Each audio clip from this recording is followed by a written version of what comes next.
Good evening दोस्तों, मैं संदीप कुमार। मैंने आज आप सबके लिए लेकर के आया सर एक जबरदस्त एक मस्त टॉपिक। कंडीशन क्या है, देखो सबसे पहली बात है ना मेरे भाई कि ना तो आपके पास उतना टाइम है और ना तो मेरे पास उतना टाइम है कि हम उल्टे पुल्टे चीजों पे बातें करेंगे। सर देखो सेम टू सेम हु बहु तो हु बहु एग्जाम के पैटर्न वाले सवाले पे हम बातें करेंगे, ठीक है सर। क्योंकि देखो आपके पास कम टाइम है और कम टाइम में आपको बेहतर करना है सर। इसके लिए आपको बेहतर बेहतर सवालों को फोड़ना पड़ेगा और बेहतर बेहतर सवालें कहां से मिलेगा वो आप खुद बता दीजिएगा इस क्लास को देखने के बाद, ठीक है सर। आओ कहता है क्या सर, देखो हम एकदम आज बातें नहीं करेंगे सर, एकदम आज क्वेश्चन की दुनिया में बातें करेंगे सर, क्योंकि मेरा मकसद है आपका सिलेक्शन और मेरा पहचान है आपका सिलेक्शन है, ठीक है।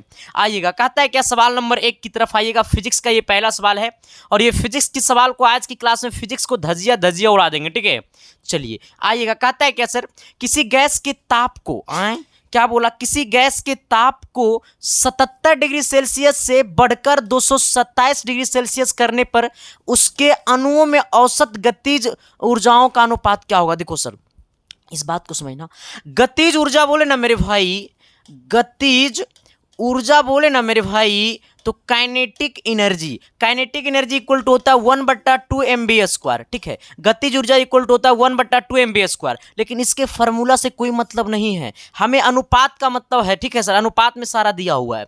तो किसी गैस के ताप का 77 डिग्री सेल्सियस से बढ़कर 227 डिग्री सेल्सियस होता है। ऐसे केस में यानी पहला गतिज ऊर्जा का अनुपात बटा दूसरा गतिज ऊर्जा का अनुपात, क्योंकि हमने भी जस्ट आपको बताया कि गतिज ऊर्जा बराबर होता है 1/2 MB², लेकिन मेरे भाई इसके फॉर्मूला से कोई मतलब नहीं है, हमको टेम्परेचर से मतलब है, ठीक है।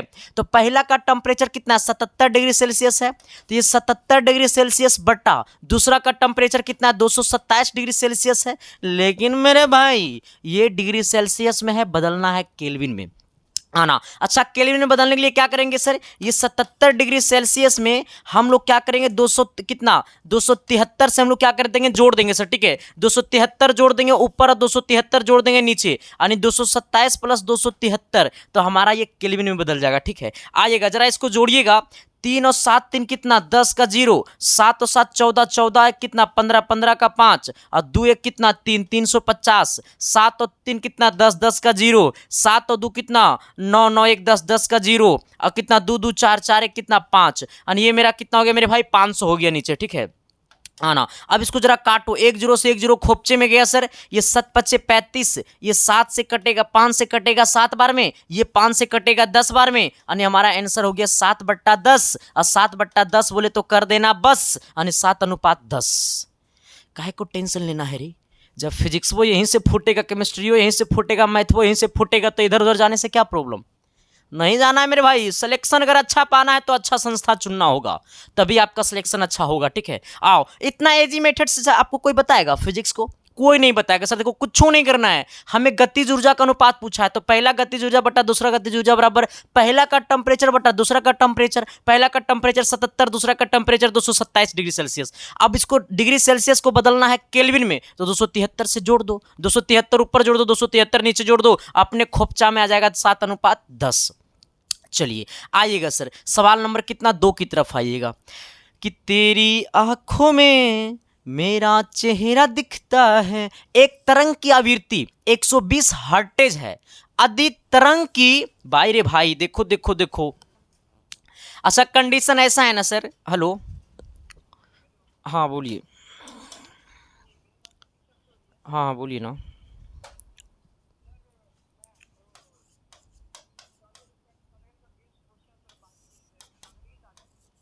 हाँ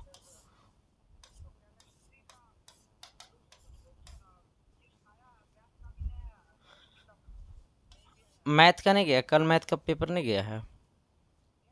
अच्छा मिल जाएगा, व्हाट्सएप पे मैसेज कर दीजिए, मिल जाएगा। हाँ आइएगा गुरुजी, हमने क्या बोला आपको मेरे भाई, तो जरा गौर करना इधर देखो।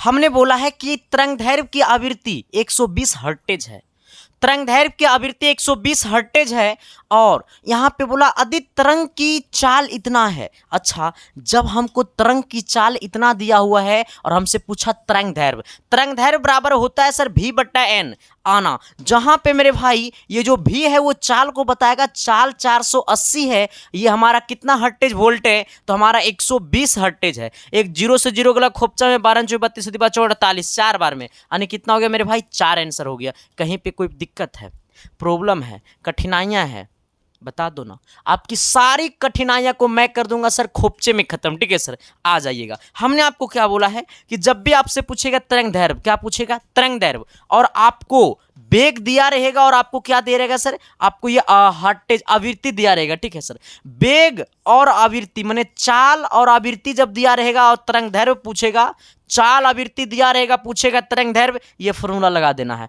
चाल आवृत्ति दिया रहेगा पूछेगा तरंग दैर्घ्य, ये फॉर्मूला लगा देना है, एकदम मामला फिट हो जाएगा। चलिए आइएगा सर जरा सवाल नंबर 3 की तरफ।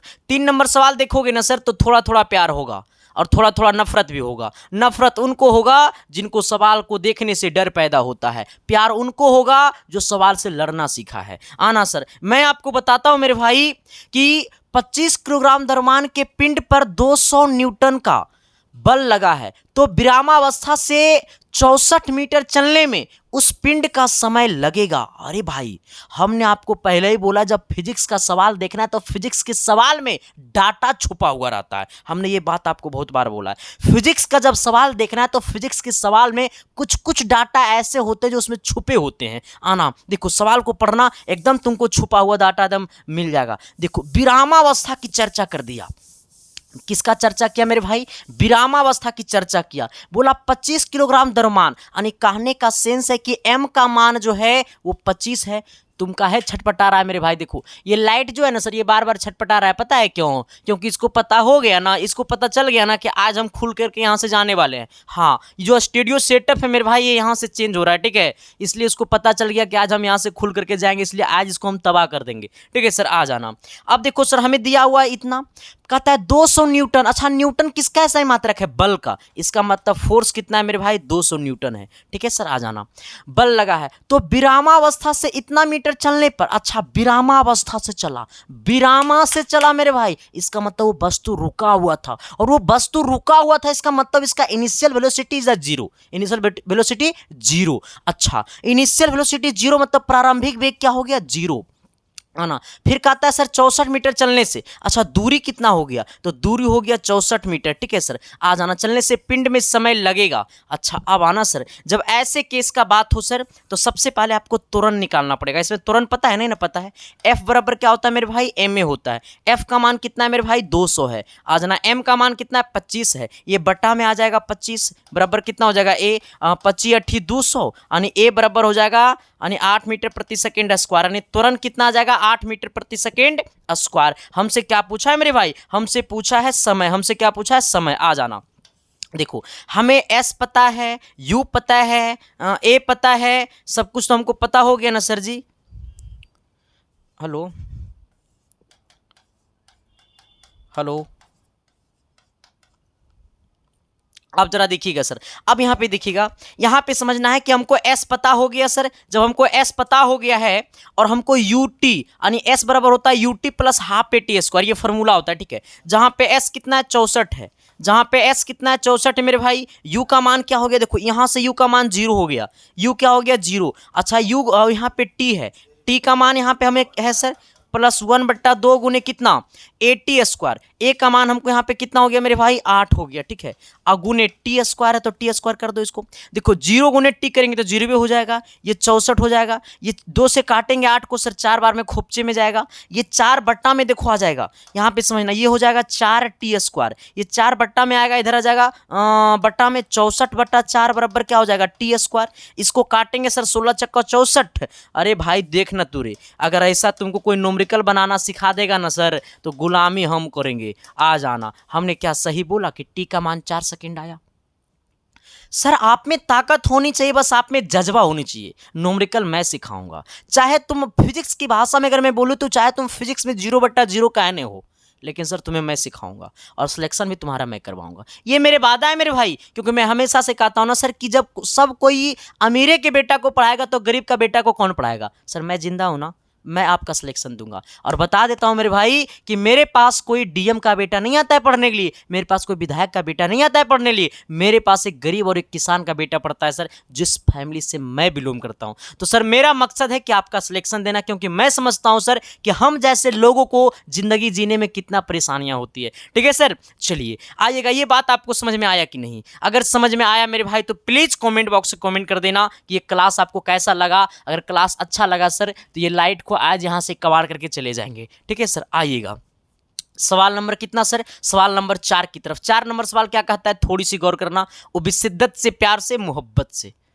चलिए आइएगा सर, देखिएगा सवाल नंबर कितना, तो सवाल नंबर आपका होगा 4। ठीक है, देखिए सवाल को थोड़ा सा आप भी गौर फरमाइएगा। अच्छा, इससे पहले मैं आपको बता देना चाहता हूं सर कि अगर ये सब सवाल का अगर आपको पीडीएफ चाहिए फ्री ऑफ कॉस्ट, कहीं कोई प्राइस नहीं है सर। अगर आपको चाहिए सर तो आप अपने मोबाइल के टेलीग्राम में जाना। कहाँ जाना? टेलीग्राम में जाना, कुछ औरों में मत चले जाना। कहाँ जाना? अरे भाई कोई गाली तो नहीं ना दे रहे हैं जी? आना, ये क्या लिखे हैं सर? ये संदीप कुमार लिखा हुआ। ठीक है, अपने मोबाइल के टेलीग्राम में जाना और सर्च कर लेना संदीप कुमार, बस तुम्हारा ये नाम ही तुम्हारा सिलेक्शन के लिए बहुत काफ़ी है। ठीक है सर, टेलीग्राम में जाओगे, जब इतना सर्च करोगे ना तो मेरा आईडी खुल जाएगा। वही आईडी को ज्वाइन करना जिसमें लगभग 12,000 लोग ज्वाइन हैं सर। ठीक है, वही आईडी में आपको ये सब पीडीएफ जाएगा। ठीक है, इसके नाम से बहुत सारा फेक आईडी भी बना हुआ है जिसमें 200-500 बच्चे जुड़े रहेंगे, तो उसको मत ज्वाइन करना। ठीक है सर, आ जाना सर। इसको लग रहा है बहुत तबाह करके मार दिया मेरे भाई, अब इससे हमको बर्दाश्त नहीं होगा। ठीक है सर, आ जाना। अगर इतना सा नहीं खुलेगा तो आप ये सर्च कर लीजिएगा @संदीप 7295 मेरा आईडी खुल जाएगा। ठीक है सर, ज्वाइन कर लेना।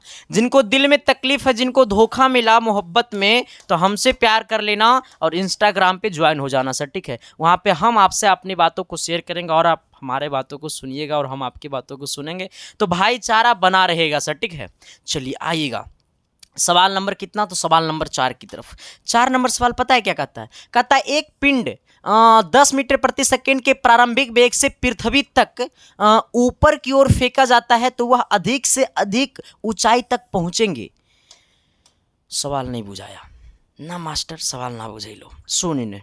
देखो सर, अगर मैं अपनी भाषा में फिजिक्स को बोलूँ ना तो कहता है एक पिंड 10 मीटर प्रति सेकेंड के प्रारंभिक वेग से। अच्छा, अब सुनना, बोला प्रारंभिक वेग, इसका मतलब इनिशियल वेलोसिटी। इसका इनिशियल वेलोसिटी अब 0 नहीं होगा, क्योंकि प्रारंभिक वेग से फेंका, मतलब जैसे यहां से फेंकना चालू किया तो प्रारंभिक वेग से उस वस्तु का गति कितना था? 10 मीटर प्रति सेकेंड। यानी कहने का सेंस है u बराबर कितना हो गया? 10 मीटर प्रति सेकेंड। ऐसा मत सोचना कि ये प्रारंभिक बोला तो 0 कर देंगे, नहीं मेरे भाई, ये सवाल में ये नहीं बोला कि प्रारंभिक वेग मतलब वो रुक करके जा रहा था। ठीक है, उसका प्रारंभिक वेग पिंड का ही इतना बोल दिया है वो। ठीक है सर, आ जाना।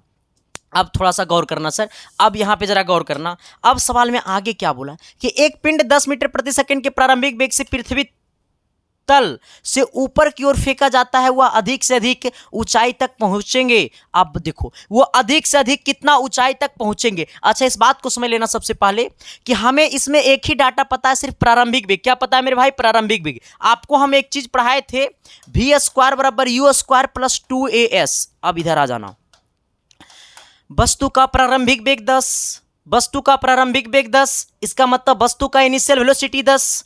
जब वस्तु का इनिशियल वेलोसिटी 10, वस्तु का इनिशियल वेलोसिटी 10, इसका मतलब u का मान 10। लेकिन सर जब वस्तु इनिशियल वेलोसिटी 10, मैं जैसे आपको बताता हूं, मेरे पास देखो लाइटर है, ऐसा मत समझना कि संदीप कुमार सिगरेट पीता है इसलिए लाइटर रख लिया है। ठीक है सर, आप देखो यहां से सोचना, ये लाइटर का प्रारंभिक वेग 10, वस्तु ऊपर गया, ये वस्तु यहां तक गया ना तो उसको लगा ना कि जो हमने इस वस्तु पे जो हमने फोर्स लगाया था, जो मेरा बॉडी के द्वारा इस वस्तु पे जो फोर्स काम कर रहा था, ये धीरे धीरे फोर्स मेरा घटता गया। धीरे धीरे जब मेरा फोर्स घटा और यहाँ पे जब ये पहुंच गया तो मेरा फोर्स एकदम घट गया, खत्म हो गया। क्यों? क्योंकि इसको एक्सीलरेशन ड्यू टू ग्रेविटी नीचे खींच रहा था। एक्सीलरेशन ड्यू टू ग्रेविटी जब इसको नीचे खींच रहा था तो मेरा फोर्स यहाँ पे खत्म हो गया। जैसे यहाँ पे मेरा फोर्स खत्म हो गया, फिर वस्तु वापस नीचे आ गया। इसका मतलब जब वस्तु वापस नीचे आ गया, इसका मतलब इसमें v का मान हो गया 0।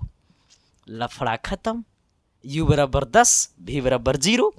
आना सर। अच्छा, अब सोचना सर हमसे इसमें क्या पूछा। अब यहाँ पे सोचना, हमें बात किया है ऊंचाई का, तो ऊंचाई में हम लोग s के जगह क्या ले लेंगे? h। आ जाना, तो ये v के जगह 0 हो गया, u के जगह कितना हो गया सर मेरा 10, 10 का स्क्वायर कर देना प्लस 2 गुने। अरे भाई रे भाई, आज ही हमको पढ़ाने नहीं देगा सर।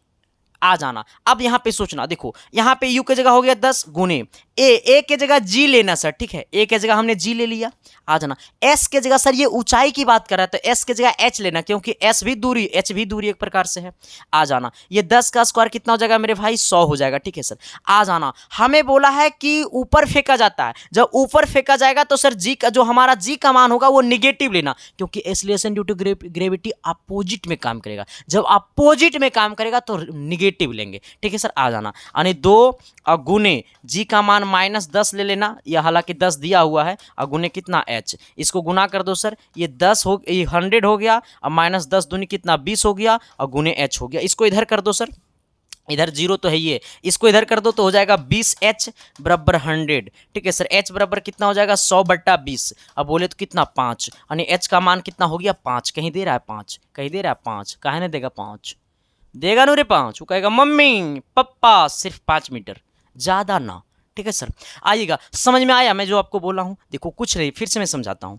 एक कोई वस्तु है जिसको 10 मीटर प्रति सेकंड के वेग से ऊपर फेंका जाता है, यानी उसका इनिशियल वेलोसिटी हो गया 10। लेकिन वस्तु जब ऊपर जाता है सर तो जैसे ही जिस वस्तु पे जो फोर्स लगाया गया होगा, ये एक ना एक टाइम में वो फोर्स 0 हो जाएगा, क्योंकि एक्सीलरेशन ड्यू टू ग्रेविटी उसको नीचे खींचेगा। अच्छा, एक बात और पूछेगा, अगर कोई वस्तु 11.2 किलोमीटर प्रति घंटा की स्पीड से किलोमीटर प्रति सेकेंड की स्पीड से, अगर 1 सेकेंड में 11 किलोमीटर प्रति सेकेंड की स्पीड से अगर कोई वस्तु को ऊपर फेंका जाता है, तो वो जिंदगी में वस्तु कभी नीचे आता नहीं है।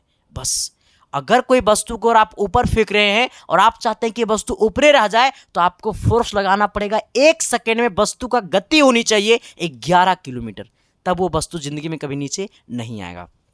ठीक है सर, चलिएगा, आइएगा अगले सवाल की तरफ आइएगा जरा सर। सवाल नंबर कितना होगा ये? 5 नंबर सवाल की तरफ आना। 5 नंबर कहता है, एक पिंड समान त्वरण के साथ चल रहा है, समय पर इसका वेग 10 मीटर प्रति सेकेंड है। अच्छा, एक समय पर इसका वेग 10 मीटर प्रति सेकेंड है, 5 सेकेंड बाद इसका वेग 20 मीटर प्रति सेकेंड हो जाता है, तो 2 सेकेंड पूर्व इसका वेग था। तुझे देख कर जीता हूं हम, आओ आओ। हाँ, अब सवाल को फोड़ना सर। जिस अनुसार से सवाल हम पढ़े उसी अनुसार से औरों कोई सवाल पढ़ते नहीं है। हमने बोला थोड़ा सा सवाल को दिल से सोचना। एक पिंड समान त्वरण के साथ चल रहा है, एक समय पर इसका वेग 10 मीटर प्रति सेकेंड है, 5 सेकेंड बाद इसका वेग 20 मीटर प्रति सेकेंड हो जाता है, तो 2 सेकेंड पूर्व इसका वेग था। हमसे पूछा 2 सेकेंड पूर्व इसका वेग था, तो सबसे पहले आपको क्या निकालना है? त्वरण निकाल लेना है। त्वरण बराबर क्या होगा मेरे भाई? वेग में परिवर्तन बट्टा टाइम, है ना सर? आ जाना, वेग में परिवर्तन। देखो, एक समय में इसका वेग 10 मीटर प्रति सेकेंड था, दूसरे समय में 20 मीटर प्रति सेकेंड है, यानी हो जाएगा 20 - 10 बट्टा में कितना? समय कितना है? जरा जल्दी से बोलो मेरे भाई। समय आपका 5 सेकेंड है। ठीक है सर, आ जाना। इसको करेंगे 10/5, 10/5 करेंगे तो 2 बार में, यानी कितना आ गया? त्वरण आ गया 2 मीटर प्रति सेकेंड स्क्वायर। अच्छा, त्वरण कितना हो गया? 2 मीटर प्रति सेकेंड स्क्वायर। अच्छा, एक फॉर्मूला जानते हैं, होता है v बराबर होता है u + 80। v बराबर क्या होता है? v बराबर होता है मेरे भाई, v बराबर होता है u + 80। कितना होता है? v बराबर होता है u + कितना? 80। आ जाना। अब सोचो मेरे भाई, जहां पे ये सोचना कि हमें क्या बोला कि एक पिंड समान त्वरण के साथ है, एक पिंड समान त्वरण के साथ है, एक पिंड समान त्वरण के साथ चल रहा है, एक समय पर इसका वेग 10 मीटर प्रति सेकेंड है, 5 सेकेंड बाद इसका वेग 20 मीटर प्रति सेकेंड है, तो 2 सेकेंड पूर्व इसका वेग था क्या? तो आपको कितना? u बराबर आपको 10 लेना होगा सर। u बराबर कितना? 10 लीजिएगा। जब u बराबर 10 लीजिएगा सर, तो हमारा क्या हो जाएगा? ये t बराबर दिया हुआ है ना 2, तो रुक जाओ, ये 5 दे रहा है, कितना दे रहा है सर? 5 दूनी 10। अच्छा हाँ, आ जाओ, तो ये हमारा भी हो गया 0, u का मान कितना है? 10, अब प्लस कितना? 80 हो गया। ठीक है सर, आ जाना। जब ये आपको 80 हो गया तो ऐसे केस में इसको इधर भेजेंगे सर। ये यहाँ देखो, ये 10 इधर आएगा तो -10 हो जाएगा। ये a का मान कितना है? 2 है, तो इसको 2 कर दो सर, गुने t कर दो। इसको इधर भेजेंगे सर, तो ये कितना हो जाएगा आपका? इधर भेजेंगे इसको। अच्छा रुक जाओ, समय आपको पता है ना सर, 5 × 5 = 10, यानी कितना हो जाएगा? ये हमारा समय हो जाएगा v बराबर u + 80, जहाँ पे 5 × 10 u, यानी v का मान आपको कितना हो गया? 6 हो गया। ठीक है, ठीक है, ठीक है, ठीक है, ठीक है, ठीक है, ठीक है, ठीक है, ठीक है, ठीक है, ठीक है, ठीक है, ठीक है, ठीक है। आ जाओ, रुक जाओ, यहाँ पे क्या हो गया? ये t हो गया सर। ठीक है, अब यहाँ पे देखना जरा मेरे भाई, जरा ऐसे देखना आप, यहाँ पे कुछ नहीं करना, जरा आप ऐसे देखना। ये भी बराबर 10 प्लस यहाँ पे देखो ए का मान क्या है मेरे भाई, तो ए का मान आपको निगेटिव लेना है सर, ठीक है, यानी क्या हो जाएगा, ये आपको 2 हो जाएगा और गुने यहाँ पे देखना सर ये टी का मान कितना होगा, तो टी का मान -2 लेना, कितना -2 लेना, ठीक है। आ जाओ, ये भी बराबर कितना हो जाएगा 10 और ये हो जाएगा कितना -4, यानी कितना हो गया सर, ये आपको 6 हो गया, आपका 6 दे रहा है, दे रहा है या नहीं दे रहा है, दे रहा है। आ जाओ, तो जो वो बोला था वो समझ में आ गया कि नहीं समझ में आया सर। देखो ऐसा ही बनेगा, सवाल को थोड़ा सा दिल से सोचना, प्यार से सोचना, मोहब्बत से सोचना, सवाल ऑटोमेटिक बनेगा सर, ठीक है। आना कहता है क्या सर कि एक गतिमान पिंड समय के वेग के अनुक्रमानुपाती में दूरियां तय कर रहा है तो पिंड का त्वरण क्या होगा। अच्छा, कहता है एक गतिमान पिंड समय के वेग अनुक्रमानुपाती, समय के वेग अनुक्रमानुपाती दूरियां तय कर रही है तो पिंड का त्वरण क्या होगा। देखो सर, हमें बोला है एक गति पिंड समय के वर्ग के अनुक्रमानुपाती, जैसी बोलेगा वर्ग के अनुक्रमानुपाती तो पिंड का जब त्वरण जो होगा मेरे भाई वो अचर रहेगा, और अचर बोले तो नियत रहेगा। हमने क्या बोला, जैसी बोलेगा अनुक्रमानुपाती और आपसे पूछ देगा त्वरण और दूरियां तय कर रहा है तो ऐसे केस में त्वरण क्या ले लेना सर, नियत ले लेना। क्या ले लेना, नियत। अच्छा, इससे एक चीज और पूछेगा, पता है क्या, कि वस्तु एक समान वेग से चल रही है तो ऐसे केस में त्वरण क्या होगा। यह भी कभी कभी पूछेगा, वस्तु एक समान वेग से चल रही है तो त्वरण 0 होगा, ठीक है। इस बात को नोट कर लेना मेरे भाई, इस बात को क्या कर लेना, नोट कर लेना, ठीक है। कभी कभी आपसे पूछेगा कि वस्तु एक समान चाल से चल रही है तो त्वरण 0 होगा, ठीक है सर। आ जाना, कभी कभी आपको ये भी पूछेगा कि वस्तु के वेग दोगुना कर देगा, ठीक है। आपको कभी कभी क्या करेगा ना कि वस्तु का वेग 2 गुना, ठीक है, वस्तु का वेग क्या करेगा, 2 गुना कर देगा, ठीक है सर। तो आपसे पता है क्या पूछेगा, आपसे पूछेगा सापेक्ष दूरी। अगर आपसे पूछेगा सापेक्ष दूरी कितना गुना हो जाएगा, अगर वस्तु का वेग दुगुना कर देगा और आपसे पूछेगा सापेक्ष दूरी कितना गुना हो जाएगा तो 4 गुना हो जाएगा, ठीक है। ये आपको पूछता है मेरे भाई, ठीक है। हमने आपको क्या बोला है कि अगर आपको बोलेगा वस्तु का वेग दुगुना हो गया तो सापेक्ष दूरी क्या हो जाएगा, 4 गुना, ठीक है। अगर वस्तु एक समान वेग से चल रही है तो ऐसे केस में तुरंत 0 हो जाएगा। वस्तु का वेग दुगुना होगा तो सापेक्ष दूरी क्या होगा, 4 गुना होगा, ठीक है सर। हमसे पूछा एक गतिमान पिंड समय के वेग के अनुक्रमानुपाती में दूरियां तय कर रही है तो पिंड का त्वरण क्या होगा, नियत होगा। चलिए आइएगा सवाल नंबर 7 की तरफ आइएगा। 7 नंबर सवाल क्या कहता है, यदि 2 बल सदिश के परिणाम 6 न्यूटन और 8 न्यूटन है और वो परस्पर लंबवत लगे हैं तो उनके परिणामी बल का परिमाण क्या होगा। देखो सर, ये वेक्टर का सवाल है, सवाल आपसे बननी चाहिए और नहीं बनेगा सर तो मामला बड़ा गड़बड़ है। देखो सराना, हमें 2 बल दिया हुआ है, पहला बल मान लो F1, अच्छा छोड़ो ना, 2 बल दिया हुआ है, एक मान लो P और दूसरा मान लो Q। P बराबर कितना है 6 न्यूटन, Q बराबर कितना है 8 न्यूटन। हमसे क्या पूछा, परिणामी बल होगा। आना, अरे भाई बोला परस्पर लंबवत है, यानी कहने का सेंस है कि अगर एक बल ऐसे काम कर रहा है तो दूसरा बल ऐसे काम कर रहा है। आए, एगो बल इने तो दूसरा बल उने और दोनों बल परस्पर लंबवत है, और जब बल है लंबवत तो कौन बनाएगा 90। मार दो घपसना ठीटा बराबर 90 डिग्री। हमसे पूछा परिणामी बल। आ जाना सर, जरा गौर करना, परिणामी बल हमसे पूछा ना, परिणामी बल बराबर होता है मेरे भाई, परिणामी बल बराबर होता है, परिणामी बल बराबर होता है आर स्क्वायर बराबर होता है P square plus Q square plus 2pq cos theta. जरा याद कर लेना उस वक्त को जिस वक्त में हमने आपको सदिश की क्वांटिटी पढ़ाए थे। जो लोग नहीं पढ़ाए मेरे भाई तो जाकर के सर अभी भी जाकर के सदिश और अदिश राशियां पढ़ लो, और सभी का एक प्लेलिस्ट बना हुआ है यूट्यूब पे, फिजिक्स पॉलिटेक्निक करके, केमिस्ट्री पॉलिटेक्निक करके, मैथ पॉलिटेक्निक करके, और सभी का लिंक इस वीडियो के डिस्क्रिप्शन में भी दिया होगा सर। तो देर नहीं करना है, अगर सिलेक्शन पाना है, मम्मी पापा की फिक्र को फक्र में बदलना है तो जुड़ जाओ इसकी साइंस क्लासेस के साथ। ये आपको जब तक सिलेक्शन देगा नहीं तब तक झुकेगा नहीं, ठीक है सर। आ जाना, देखो कहता है क्या सर कि आर स्क्वायर बराबर P square plus Q square plus 2pq cos theta. देखो हमें ये रिजल्टेंट फोर्स है, आर है, आर हमको निकालना है परिणामी बल। देखो रिजल्टेंट फोर्स, परिणामी बल रिजल्टेंट फोर्स, तो आर स्क्वायर बराबर पी का मान 6 है तो 6 का स्क्वायर हो जाएगा 36। आ जाना भाई, 8 का स्क्वायर हो जाएगा 64। आ जाना मेरे भाई, 2 गुने पी का मान 6, 8 का मान क्यू का मान 8, कॉस थीटा, कॉस थीटा का मान 90 डिग्री, आ जाना 36 और 64, इसको कर दो 100, कितना कर दो मेरे भाई 100, और प्लस कितना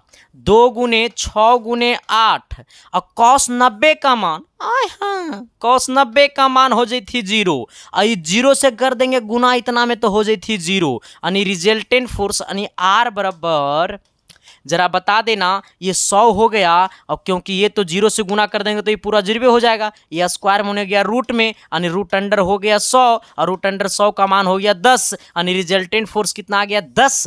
कभी मत करना बस, जब तक सिलेक्शन ना होगा तब तक रुकना नहीं, सिलेक्शन लेंगे कदमों के चोट पे, ठीक है सर, हाँ चुटकियों में लेंगे सिलेक्शन। अरे सिलेक्शन कहाँ का दूर की बात है मेरे भाई, बस सिलेबस तो आपको लोग खाली अच्छा से पढ़ावे। तो अभी कुछ लोग को देख रहे हैं ना कि आता है यूट्यूब पे तो अपने औकात दिखाने के चक्कर में रहता है। अरे भाई टीचर का औकात तो उस दिन होता है जिस दिन बच्चा का सिलेक्शन होता है।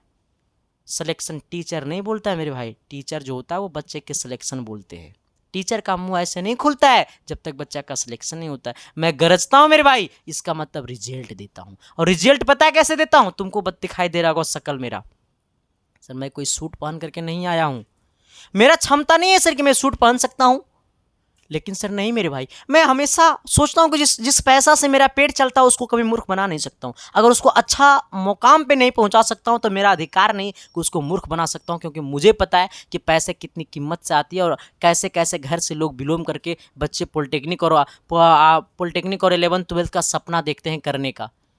सर मुझे ज़िंदगी में कभी नहीं, अगर ऐसा कर्म करेंगे तो कभी नहीं, मुझे मतलब कहता है ना अच्छा ज़िंदगी हम कभी अच्छा कर ही नहीं सकते हैं सर। अगर इतना पाप करेंगे सर तो ज़िंदगी जीना बेकार है इसके लिए, ठीक है सर। आ जाइएगा, ये समझ में आया? अगर समझ में आया तो प्लीज़ भाई कमेंट बॉक्स में कमेंट कर देना, और हर किसी के व्हाट्सएप के स्टोरी में लगा रहना चाहिए ये वीडियो का लिंक, और हर घर तक पहुँचा दो शिक्षा को, ठीक है। आओ अच्छा एक बात और बता देना चाहता हूं सर, हम आपका गर्मी के दिन है सर, आप एक टी शर्ट मत खरीदिएगा, लेकिन सर अगर जिस दिन आपका पॉलिटेक्निक में सिलेक्शन हो जाएगा ना सर, तो टाई बेल्ट कॉलेज में देगा और मज़ा वैसा मिलेगा कि जैसा सोच नहीं सकते।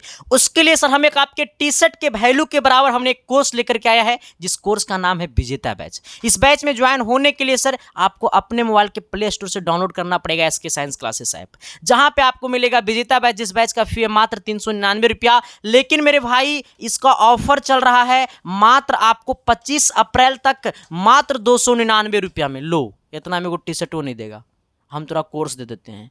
अब कोर्स का फैसिलिटी देखोगे ना सर, 2 टीचर पढ़ाएंगे, एक हम और एक नीतीश सर पढ़ाएंगे इंजीनियर, ठीक है, जो ओनली फॉर वो एप्लीकेशन पे पढ़ाते हैं सर, ठीक है। अब पढ़ोगे ना सर तो कहोगे ना सर कि सच में लोग छोड़ छोड़ के आते हैं इधर उधर से, ठीक है। चलो तो जिन लोगों को ज्वाइन होना है तो ज्वाइन हो सकते हैं सर। और बता देना चाहता हूं, जो लोग खुद से पे फोन पेटीएम नहीं चलाते हैं सर, तो आप किसी से भी पेमेंट करवा सकते हैं, और पेमेंट करवा करके 299 रुपया इसी व्हाट्सअप नंबर पे 299 रुपये पेमेंट करवा करके स्क्रीनशॉट भेज दीजिएगा व्हाट्सअप नंबर पे। साथ ही ऐप को डाउनलोड कीजिएगा तो उसका मोबाइल नंबर और पासवर्ड आपको मांगेगा रजिस्टर करते समय, वही मोबाइल नंबर और पासवर्ड आप व्हाट्सअप कर दीजिएगा, मिनट भर के अंदर में आपका कोर्स खुल जाएगा, मजे मजे में पढ़ते रहिएगा। हाँ वही नहीं, हम तो आपको पहले ही बोले जब तक सिलेक्शन होगा नहीं तब तक रुकेंगे नहीं। आपके लिए सर हमने लेकर के आया है 1500 गेस क्वेश्चन, लेकिन सर ये 1500 गेस क्वेश्चन जो है ना सर, बहुत सारे बच्चों का डिमांड था सर 1500 तनी ज़्यादा नहीं हो जाता है। हमने बोला की कर दे अब, तो बोला सर तनी कम कर देना, लेकिन सवाल उतने ही लड़ना चाहिए। हमने बोला चलो 5 दिन और टाइम देंगे, जो हम अधिक क्वेश्चन सेलेक्ट किए थे उसको नंबर ऑफ क्वेश्चन कम किए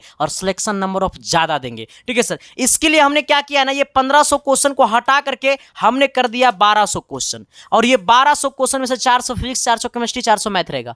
और मैं आपको वादा करता हूं सर इससे इतना सवाल फंसेगा, पिछले बार तो हम 900 क्वेश्चन दिए थे। अगर इतना पढ़ लेगा ना सर, इसमें ऑल टाइप का सवाल है विथ सोल्यूशन वो है भाई, देखना तू साथे रख ले रहते हैं, सिलेक्शन देते हैं मेरे भाई, देखना तू सब देखो सोल्यूशन है। 1-2 पेज ना, ऐसे ऐसे हम अपने हाथों से लिखे हैं, लगभग 150 से पेज से प्लस लिखे हैं। अब सोचो मेरे भाई, अब तुमको पसेना बता दिया होगा कि सिलेक्शन कैसे होता है। अब मैं आपको बताता हूं सर, जिन लोगों को अगर इसको लेना है सर तो आपको मात्र अभी 99 रुपये लग रहा है सर। मैं आपको एक पेज का दाम 50 पैसा से भी कम ले रहा हूं, कौन दे देगा तुमको सर? लोग तो दुनिया को सिर्फ मूर्ख बनाता है कि कैसे हम बच्चों को लूट ले 3 महीना में, सिलेक्शन नहीं देता है मेरे भाई। और मैं आपको बताता हूं कि सिलेक्शन मैं नहीं बोलूंगा, सिलेक्शन आपको यूट्यूब पे सबका रिव्यू रखा हुआ है, ठीक है सर। आ जाना ये 99 रुपया भी कट जाएगा सर। इसका ऑफर 25 अप्रैल तक है, इसका 120 रुपया फी हो जाएगा, क्योंकि सर मैं मैनेज नहीं कर सकता हूँ, हम मैनेज कर सकते हैं, लेकिन सर ये टीम के जो मेंबर है वो मैनेज नहीं कर पाते हैं, क्योंकि सबको देना पड़ता है। ठीक है सर, आ जाना। जिनको लेना है सर तो आपके सामने जो नंबर दिखाई दे रहा होगा उसी नंबर पर आपको पेमेंट कर देना है।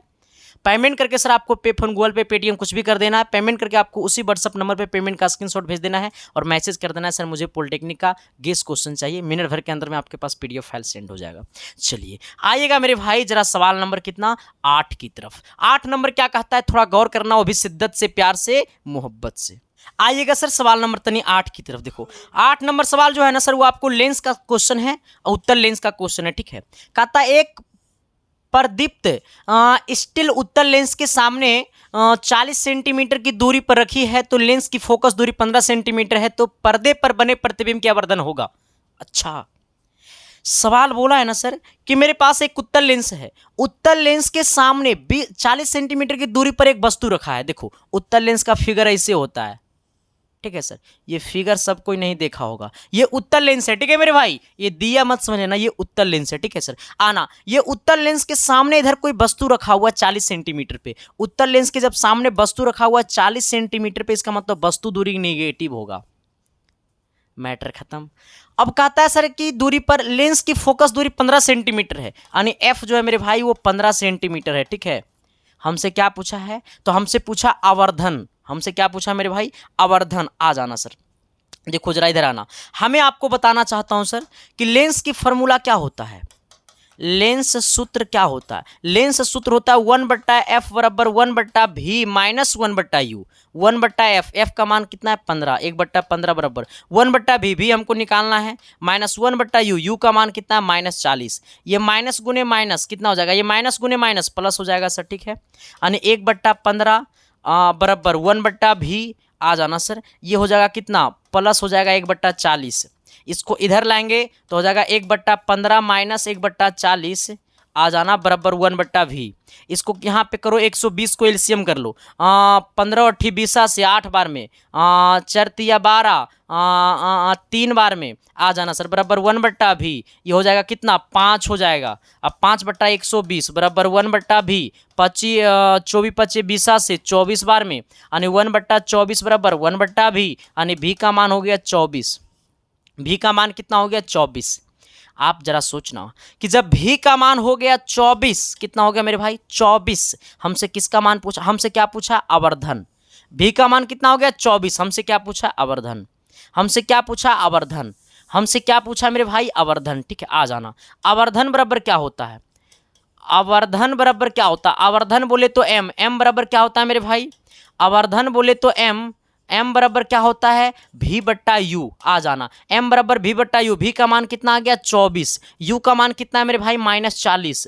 अब देखो सर यहाँ पे इसको काट देना, ये आपको 2 से काटोगे 12, इस हो जाएगा 20, ये हो जाएगा 10, ये हो जाएगा 6, ये हो जाएगा 3, ये हो जाएगा 5, और ये हो जाएगा -3/5।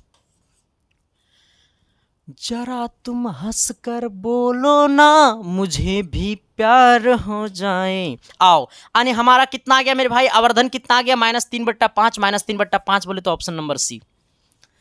समझ में आई लो नहीं आया जी, आ गया होगा। चलो सर, ये क्लास 10th में पढ़ने का था।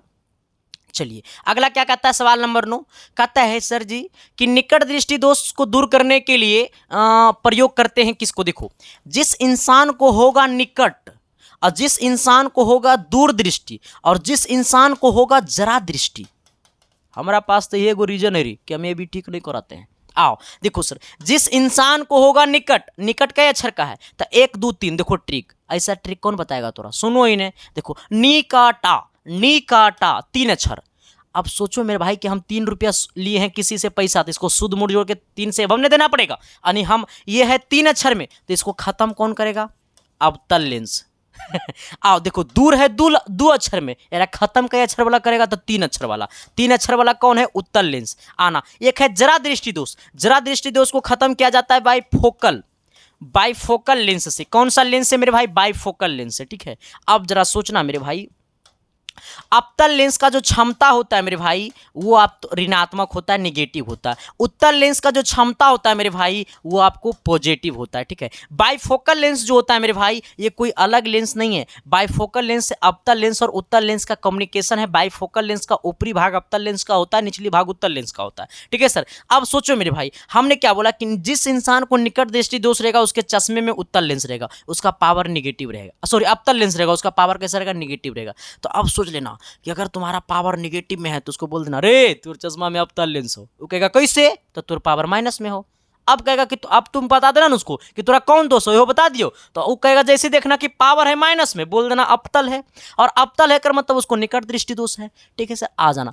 अब देखना अधिकांशतः पढ़ने वाले बच्चे को प्लस वाला पावर होता है। क्यों? क्योंकि उसके लाख में उत्तल लेंस होता है। तो जिसके आंख में प्लस वाला पावर लगा हुआ है इसका मतलब उसका उत्तल लेंस लगा हुआ है, और उत्तल लेंस लगा हुआ है इसका मतलब उसको दूर दृष्टि दोष है, और दूर दृष्टि दोष का मतलब होता है इसको दूरे के वस्तु दिखाई देगा, पास की वस्तु दिखाई नहीं देगा। क्योंकि पास की वस्तु दिखाई इसलिए नहीं देता क्योंकि पढ़ने में प्रॉब्लम होता है।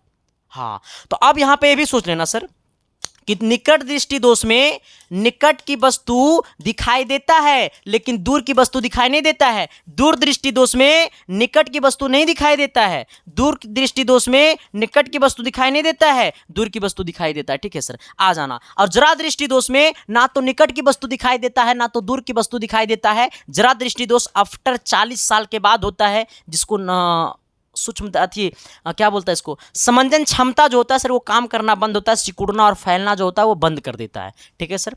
चलिए यहाँ तक कोई दिक्कत परेशानियां तकलीफ है तो बता देना सर।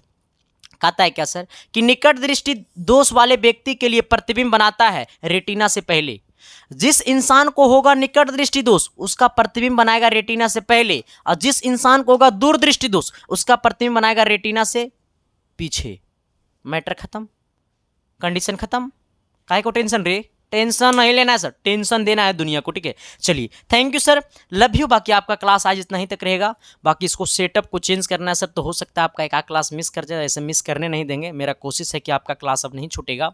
बाकी 25 तारीख से जो बैच स्टार्ट हो रहा है उस बैच में बहुत प्यार दीजिए सर, बस आपका सपोर्ट चाहिए, क्योंकि आप सबने सर 1 से 2 साल में आप लोगों ने इतना प्यार दिया एक छोटे से इंसान को, बस आगे भी प्यार देते रहना। बस उम्मीद यही है मेरे भाई कि क्लास अच्छा लगेगा तो शेयर भी कर देना। Thank you, love you.